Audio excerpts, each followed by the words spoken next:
Era uma manhã quente de domingo em São Paulo quando Maria acordou com o coração pesado. Os problemas pareciam se acumular como nuvens escuras no horizonte de sua vida. O desemprego do marido já durava 6 meses, a filha adolescente estava rebelde, e as contas pareciam crescer enquanto a conta bancária diminuía. Sentada na beira da cama, ela murmurou uma oração silenciosa: Senhor, onde está a paz que o Senhor prometeu? Esta pergunta ecoa nos corações de milhões de brasileiros que, mesmo tendo fé, lutam diariamente para encontrar aquela paz profunda que transcende as circunstâncias. Vivemos tempos turbulentos, onde a ansiedade parece ser a linguagem universal da humanidade moderna. Mas há uma verdade poderosa que precisa ser redescoberta em nossos dias: a paz genuína não vem das circunstâncias favoráveis, mas do Espírito de Deus habitando em nós. Quando Jesus prometeu aos seus discípulos: Deixo-vos a paz, a minha paz vos dou, não vou-la dou como o mundo a dá, ele estava revelando algo revolucionário. A paz que Deus oferece não é simplesmente a ausência de problemas ou conflitos, é uma presença ativa e transformadora que opera mesmo no meio das tempestades da vida. Imagine um lago profundo durante uma tempestade. Na superfície, as ondas podem estar agitadas pelo vento, mas nas profundezas, existe uma calma absoluta. Assim é a paz do Espírito Santo, ela habita nas profundezas de nossa alma, permanecendo inabalável mesmo quando as circunstâncias externas estão turbulentas. Maria, nossa personagem do início, descobriu isso quando decidiu entregar verdadeiramente seus medos a Deus. Durante uma madrugada de insônia, ajoelhou-se em sua pequena sala e simplesmente disse: Pai, eu não consigo mais. Coloco tudo em suas mãos. Naquele momento, algo mudou. Não porque os problemas desapareceram magicamente, mas porque ela permitiu que o Espírito de Deus assumisse o controle de suas preocupações. O apóstolo Paulo escreveu aos Filipenses estando preso, enfrentando incertezas sobre seu futuro, mas suas palavras transbordavam paz. A paz de Deus, que excede todo o entendimento, guardará os vossos corações e os vossos sentimentos em Cristo Jesus. Paulo havia aprendido o segredo de viver em paz através do Espírito Santo, o Consolador que Jesus prometeu enviar. O Consolador não é apenas alguém que oferece palavras suaves quando estamos tristes. A palavra grega parakletos significa literalmente aquele que é chamado para ficar ao lado. É um advogado, um fortalecedor, um guia que permanece conosco em cada batalha. Quando o Espírito Santo habita em nós, nunca estamos sozinhos em nossas lutas. Considere a história de João, um empresário de Recife que perdeu tudo durante a pandemia.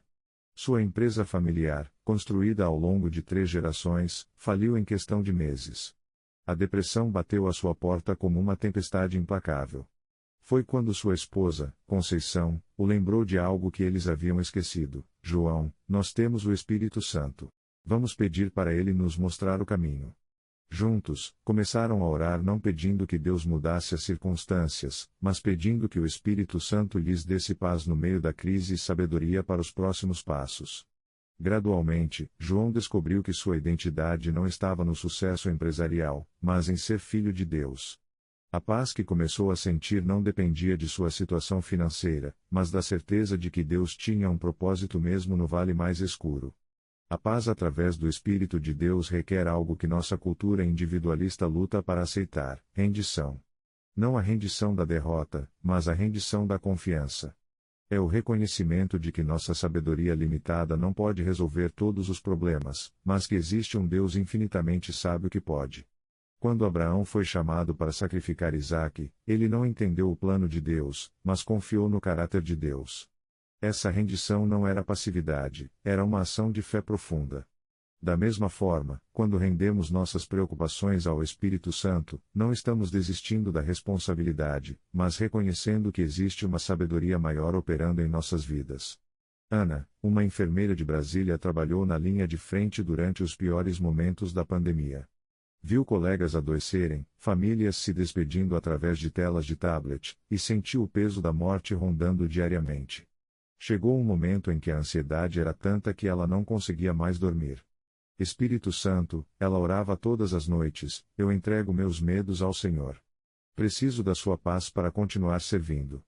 Gradualmente, Ana descobriu que quando entregava seus medos a Deus todas as manhãs antes de ir trabalhar, algo sobrenatural acontecia.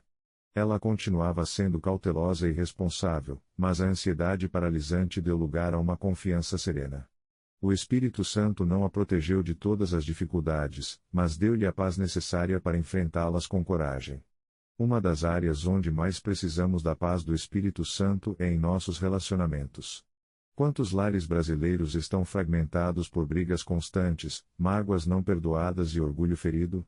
O Espírito Santo é o grande reconciliador, aquele que pode trazer cura mesmo aos relacionamentos mais feridos. Marcos e Carla estavam casados há 15 anos, mas os últimos 5 foram uma guerra fria constante. Pequenas irritações se transformaram em grandes ressentimentos.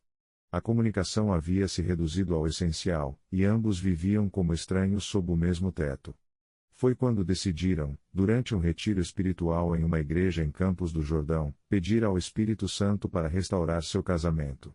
A transformação não foi instantânea, mas foi real. Começaram a orar juntos todas as manhãs, pedindo ao Espírito Santo para lhes dar sabedoria, paciência e amor um pelo outro. Gradualmente, a paz de Deus começou a operar entre eles. Marcos aprendeu a ouvir verdadeiramente sua esposa, e Carla descobriu como expressar suas necessidades sem críticas. O Espírito Santo não apenas trouxe paz ao relacionamento, ele os ensinou a serem instrumentos de paz um para o outro. Para muitas famílias brasileiras, a ansiedade financeira é uma fonte constante de turbulência. O custo de vida subindo, o desemprego, as dívidas, tudo isso pode roubar nossa paz. Mas o Espírito Santo nos ensina uma perspectiva diferente sobre as finanças, não é sobre ter muito ou pouco, mas sobre confiar em Deus como nosso provedor. Roberto, um motorista de aplicativo no Rio de Janeiro, conhecia bem essa luta. Com 3 filhos pequenos e a renda incerta, havia noites em que ele e a esposa, Fernanda, ficavam acordados calculando e recalculando as contas, sempre chegando ao mesmo resultado desanimador: não havia dinheiro suficiente. Foi quando decidiram aplicar um princípio bíblico que mudou tudo: buscai primeiro o reino de Deus e a sua justiça, e todas estas coisas vos serão acrescentadas. Roberto e Fernanda começaram a orar juntos sobre suas finanças, pedindo ao Espírito Santo para lhes dar sabedoria sobre como administrar o pouco que tinham. Decidiram ser fiéis no dízimo, mesmo quando parecia impossível. Gradualmente, descobriram que a paz financeira não vinha de ter mais dinheiro, mas de confiar que Deus supriria suas necessidades. Milagrosamente, começaram a ver como Deus provia de maneiras inesperadas: uma promoção para Fernanda, clientes mais generosos para Roberto, oportunidades de renda extra. Vivemos numa era de incertezas constantes. Mudanças políticas, crises econômicas, questões de saúde, futuro dos filhos, há sempre algo para nos preocuparmos. Mas o Espírito Santo nos convida a viver uma realidade diferente, a certeza de que Deus está no controle, mesmo quando não entendemos seus caminhos. Dona Helena, uma avó de 68 anos de Florianópolis, recebeu o diagnóstico de câncer em uma terça-feira chuvosa de maio. O médico explicou o tratamento, as chances, os efeitos colaterais, mas tudo o que ela conseguia pensar era: e agora, Senhor? Naquela mesma noite, ajoelhou-se em seu quarto e fez uma oração simples: Espírito Santo, eu não sei o que o futuro reserva, mas eu sei quem tem o futuro em suas mãos. Dê-me paz para essa jornada. Durante os meses de tratamento que se seguiram, Helena descobriu uma paz que surpreendeu até os médicos. Não era negação da realidade ou otimismo forçado, era uma confiança profunda de que, independentemente do resultado, Deus estava com ela. O Espírito Santo lhe deu forças para encorajar outros pacientes, para ser uma fonte de esperança para sua família, e para enfrentar cada dia com serenidade.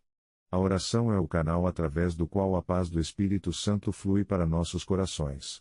Não é um ritual religioso vazio, mas uma conversa íntima com nosso Pai Celestial.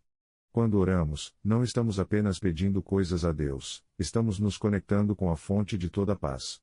Paulo, um professor de matemática em Belo Horizonte, descobriu isso durante um período particularmente difícil em sua vida. Estava enfrentando uma crise de meia-idade, questionando suas escolhas, sentindo-se preso numa rotina sem significado. Foi quando decidiu estabelecer um tempo diário de oração, não para pedir coisas, mas simplesmente para estar na presença de Deus. Durante esses momentos de oração silenciosa, Paulo descobriu que o Espírito Santo começava a falar ao seu coração.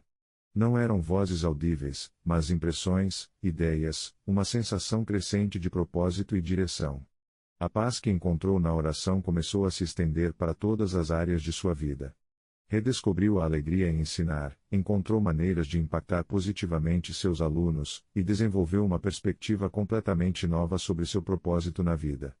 Como pais e avós, uma de nossas maiores responsabilidades é transmitir a paz do Espírito Santo para as próximas gerações.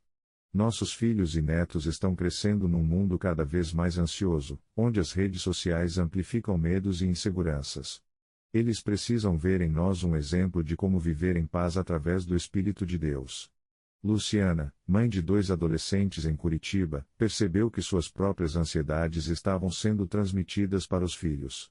Rodrigo, de 16 anos, estava tendo ataques de pânico antes das provas, e Amanda, de 14, estava se comparando constantemente com as amigas nas redes sociais. Foi quando Luciana decidiu que precisava primeiro encontrar a paz do Espírito Santo em sua própria vida para depois ensiná-la aos filhos. Começou a orar pela paz de Deus todas as manhãs antes de acordar as crianças. Estabeleceu um momento de oração familiar todas as noites, onde compartilhavam gratidão e entregavam as preocupações a Deus. Gradualmente, a atmosfera da casa mudou. Os filhos começaram a buscar conselhos em oração antes de tomar decisões importantes, aprenderam a entregar suas ansiedades escolares a Deus, e desenvolveram uma confiança que surpreendia os colegas. O verdadeiro teste da paz do Espírito Santo não vem nos momentos tranquilos, mas nas tempestades da vida. É fácil sentir paz quando tudo está bem, o desafio é mantê-la quando tudo parece desmoronar. Mas é exatamente nesses momentos que o poder do Espírito Santo se manifesta de forma mais clara. Carlos, um agricultor do interior de Goiás, perdeu toda sua plantação devido a uma seca prolongada. 3 anos de trabalho duro se transformaram em pó em questão de semanas. Sentado em sua varanda, olhando para os campos ressecados, ele se lembrou das palavras de Jó: o Senhor deu, e o Senhor tirou, bendito seja o nome do Senhor. Naquele momento de rendição total, Carlos experimentou algo extraordinário, uma paz que não fazia sentido lógico. Não tinha dinheiro para replantar, não sabia como pagaria as dívidas, mas tinha uma certeza profunda de que Deus não o havia abandonado. O Espírito Santo começou a lhe dar ideias criativas, diversificar a produção, formar cooperativas com outros agricultores, explorar mercados orgânicos. A adversidade que parecia ser o fim se tornou o início de uma nova fase mais próspera e significativa. Quando vivemos verdadeiramente em paz através do Espírito de Deus, isso se torna um testemunho poderoso para aqueles ao nosso redor. Num mundo cheio de ansiedade, uma pessoa em paz se destaca como uma luz na escuridão. Nossa paz pode ser o que atrai outros para conhecer o Deus que amamos. Sandra, uma secretária em Salvador, trabalhava num ambiente extremamente estressante. Os colegas viviam reclamando, o chefe era exigente, e os prazos pareciam impossíveis. Mas Sandra havia aprendido a começar cada dia entregando suas responsabilidades ao Espírito Santo e pedindo sua paz para enfrentar os desafios. A diferença era notável. Enquanto outros se desesperavam com os problemas, Sandra mantinha uma calma que intrigava os colegas. Quando perguntavam seu segredo, ela simplesmente respondia: eu oro e entrego tudo a Deus. Gradualmente, vários colegas começaram a procurá-la para conversar sobre fé, e alguns até aceitaram seus convites para frequentar a igreja. A paz de Sandra se tornou uma ponte para que outros conhecessem o Espírito Santo. A paz que o Espírito Santo oferece não é temporária ou circunstancial, é uma fundação sólida sobre a qual podemos construir toda a nossa vida. Essa paz não nos isola dos problemas do mundo, mas nos capacita a enfrentá-los com sabedoria, coragem e confiança. Voltando à história de Maria, com a qual começamos nossa jornada, 6 meses depois daquela manhã difícil, ela estava novamente sentada na beira da cama. Mas desta vez, não havia peso no coração, apenas gratidão. O marido havia encontrado um emprego melhor, a filha estava mais próxima da família, e embora ainda houvesse desafios financeiros, a paz do Espírito Santo havia transformado sua perspectiva sobre tudo. Maria havia aprendido que a paz de Deus não é a ausência de tempestades, mas a presença de Jesus no barco durante a tempestade. O Espírito Santo não havia removido todos os problemas de sua vida, mas havia lhe dado a capacidade de navegar através deles com confiança e serenidade. A paz através do Espírito de Deus não é privilégio de alguns poucos escolhidos, é um presente disponível para todos que decidem abrir seus corações para recebê-la. Requer rendição, confiança e uma decisão diária de escolher a perspectiva de Deus sobre nossas circunstâncias. Em nossa terra brasileira, onde enfrentamos tantos desafios econômicos, sociais e pessoais, precisamos mais do que nunca redescobrir esta verdade antiga: a paz vos deixo, a minha paz vos dou. O Espírito Santo está esperando para encher nossos corações com uma paz que excede todo entendimento, uma paz que permanece firme mesmo quando o mundo ao nosso redor está em turbulência. Que possamos ser um povo que vive em paz não porque nossos problemas acabaram, mas porque permitimos que o Espírito de Deus habite em nós e transforme nossa maneira de ver e reagir às circunstâncias da vida. Que nossa paz se torne um farol de esperança para aqueles que ainda estão perdidos nas tempestades da ansiedade e do medo. A paz de Deus está ao nosso alcance. Basta estendermos as mãos da fé e recebê-la com gratidão.